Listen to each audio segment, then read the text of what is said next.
இந்த ஓட்டு எல்லாரும் போடணுங்கிய வெளியூரில் இருக்கவங்களாம் ஓட்டு போடுறதுக்கு ஊருக்கு வரணும்னு நினைக்காங்க. ஊருக்கு வர்றதுக்கு பஸ்ஸுக்கு டிக்கெட் எவ்வளோ தெரியுமா? 2000, 3000, 4000. ஆமாம், இப்படி தான் இருக்குது. இந்த தேர்தல் பழக்கமாடா ஐயா, அங்கங்கே நிற்கல. ஒரு தனியார் பஸ்ஸுக்குள்ள டூரிஸ்ட் பஸ்ஸில் ஏறி டிக்கெட் எவ்வளோன்னு மக்கள்கிட்ட கேளுங்க. 3000 ரூபா கொடுத்து எடுத்தோம், 4000 ரூபா கொடுத்து எடுத்தேங்காவ. அரசாங்கம் சொன்ன விலையிலேருந்து கூடின விலையில தான் டிக்கெட் எடுத்து வராங்க.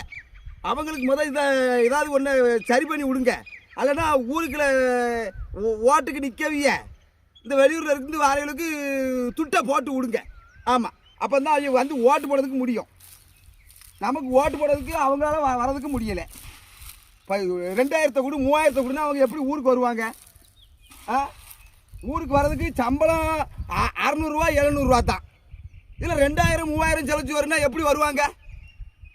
ஏன்னா அவங்க வாங்குறதே ஒரு நாளைக்கு சம்பளம் 600 300. இதில் 2000 கொடு 3000 கொடுனா எப்படி வருவாங்க?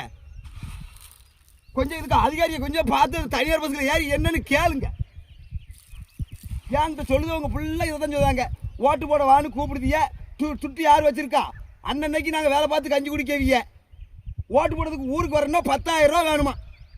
பாவம் மக்கள், வெளியூருக்கு போன மக்கள்.